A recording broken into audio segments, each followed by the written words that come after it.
Hello students, welcome to History class 12. This is our second chapter, Kings, Farmers and Towns, and we are doing the topic Early Empire.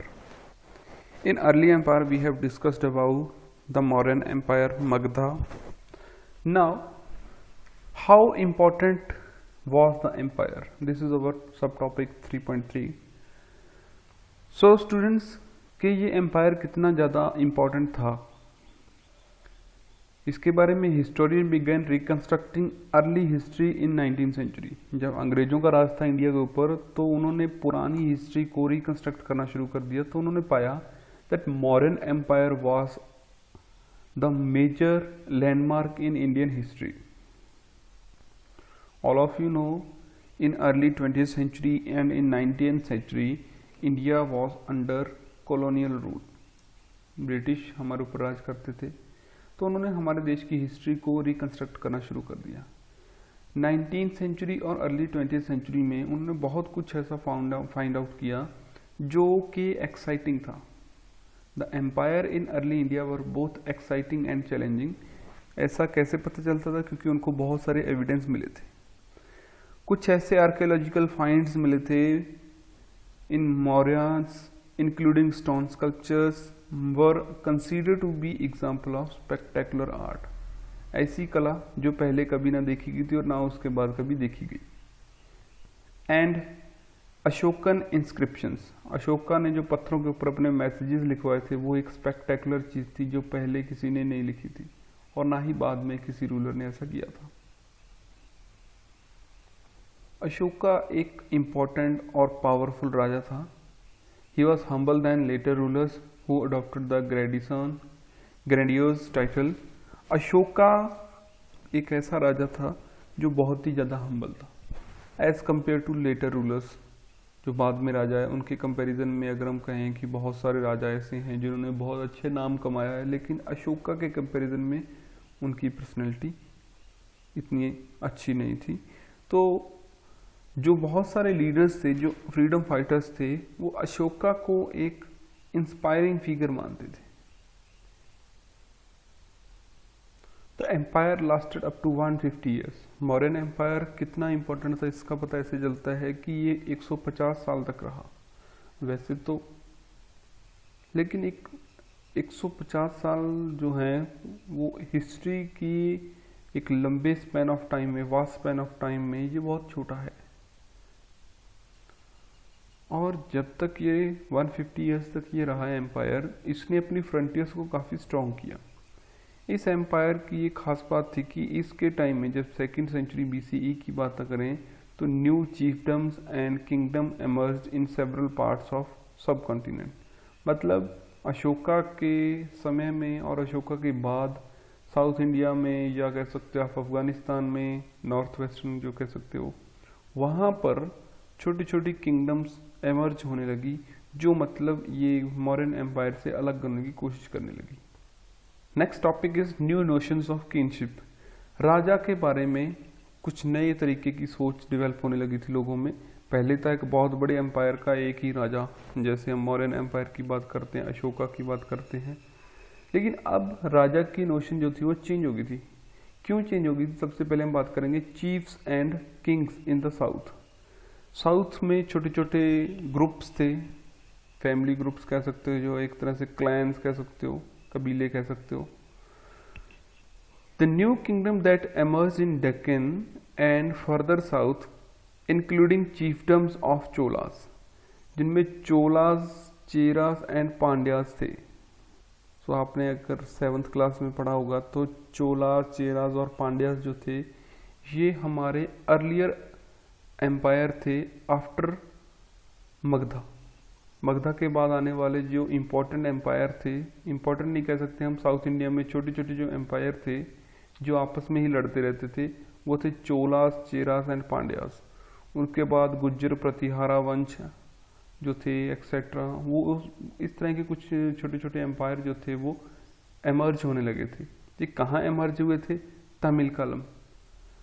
ये तमिलकम क्या था? असल में जो Tamil area है, तमिलनाडु का एरिया है, आंध्र प्रदेश, केरला और कुछ पार्ट कर्नाटका के भी हैं, उसको हम कह सकते हैं तमिलकम। ये जो था यहाँ पर इस एरिया में, इंडिया के साउथ रीजन में, चोलास, चेरास और पांड्यास जो थे उन्होंने अपनी किंगडम एस्टेब्लिश कर ली थी। In actual form Cholas, Cheras and Pandyas were the part of great empire.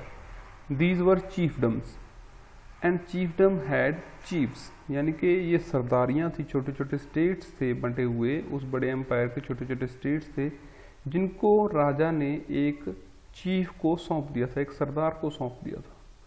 तो चीफडम और चीफ क्या होते हैं? Chief is a powerful man whose position in many may or may not be hereditary. He derives support from his kinfolk. Kinfolk का मतलब होता है जो अपने सगे संबंधी होते हैं। हिज फंक्शन में include performing special rituals, leadership in warfare and attributing arbitrating disputes. He receives gifts from his subordinates and often distributes these amongst his supporters. Generally, there are no regular armies and officials in chiefdoms. तो हम इन chiefdoms के बारे में क्या समझते हैं कि जो राजा के टाइम में chiefdoms होती थी, वहाँ पर एक चीफ होता था जो अपने सगे संबंधियों की हेल्प से काफ़ी पावरफुल होता था। इसकी जो पावर थी, यानी कि जो इसकी कुर्सी होती थी, वो हेरिडिटरी। हेरिडिटरी का मतलब होता है कि हो सकता था और नहीं भी हो सकता था कि इसके बच्चों को वो पोजीशन मिले। इसके काम क्या होते थे? स्पेशल रिचुअल्स जो होते थे, यानी कि जो रीति रिवाज होते थे उनकी हेडिंग करना, वारफेयर में लीडरशिप करना, और जितने भी लड़ाइयाँ झगड़े होते हैं उनको सेटल करना। इनके पास कोई रेगुलर आर्मी नहीं थी, लेकिन जो भी ये गिफ्ट रिसीव करते थे वो अपने सपोर्टर्स में बांटते थे। इसलिए जो सपोर्टर्स थे इनके, वो एक तरह से इनके लॉयल के रूप में काम करते थे। इन चीफ्स और चीफडम्स के बारे में तमिल संगम, जो कि तमिल की एक बुक है, उसके बारे में, इनके बारे में, चीफडम्स के बारे में उस तमिल संगम बुक जो है उसमें मिलता है इनके बारे में डिटेल में स्टडी।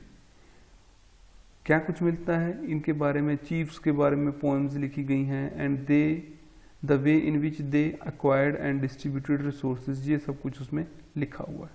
और राजा या फिर चीफ्स जो भी होता था वो अपने रिसोर्सेज कैसे एक्वायर करता था, कहाँ से उसको इनकम आती थी लड़ाई लड़ने के लिए, मिलिट्री रखने के लिए, अपने गिफ्ट्स जो राजा को वो देते थे उसको मेंटेन करने के लिए। तो जो चीफ्स थे, और चीफ ही नहीं अकेले, राजा भी, इंक्लूडिंग सातवाहनास एंड शकास।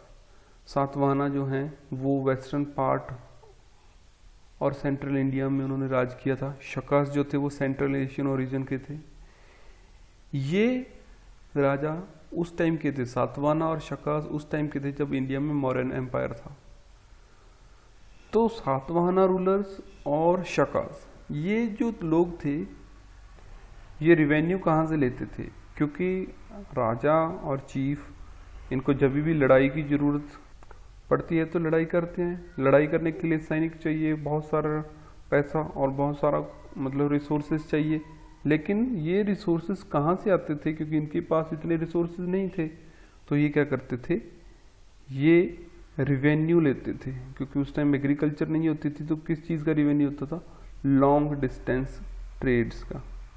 तो आपको पता है कि सातवाहना रूलर्स, शकास और बाकी जो चीफ्स थे या कि जो भी राजा थे, वो कहाँ से अपना रिवेन्यू लेते थे, अपनी इनकम कहाँ से मेंटेन करते थे? लॉन्ग डिस्टेंस ट्रेड से। सो स्टूडेंट्स, राजा कौन बनते थे? राजा के बारे में मतलब राजा ये लॉन्ग डिस्टेंस ट्रेड से अपना रिवेन्यू लेते थे, लेकिन राजा होते कौन थे? वो कौन थे जो लोगों से ये टैक्स वसूल करते थे?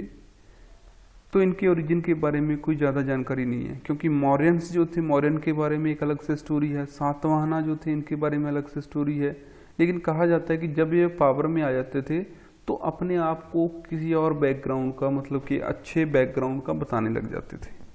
मतलब अपने सोशल स्टेटस को बढ़ाने के लिए मनगढ़ंत कहानियाँ बताने लग जाते थे कि हम राजा के पुत्र हैं या कैसे भी, या ये कह देते थे कि हमें गॉड ने भेजा है रूल करने के लिए। तो इस तरह के बहुत सारी चीज़ें उन्होंने अपनी पोएम्स में भी लिखवाई हैं, अपनी चित्रकारी जब अपनी फोटोज़ बनवाई, अपने पोर्ट्रेट्स बनाए तो उन्होंने पोर्ट्रेट्स के ऊपर कुछ इस तरह के सिंबल्स दिखाए जिसमें राजा को गॉड से कंपेयर करवाया गया।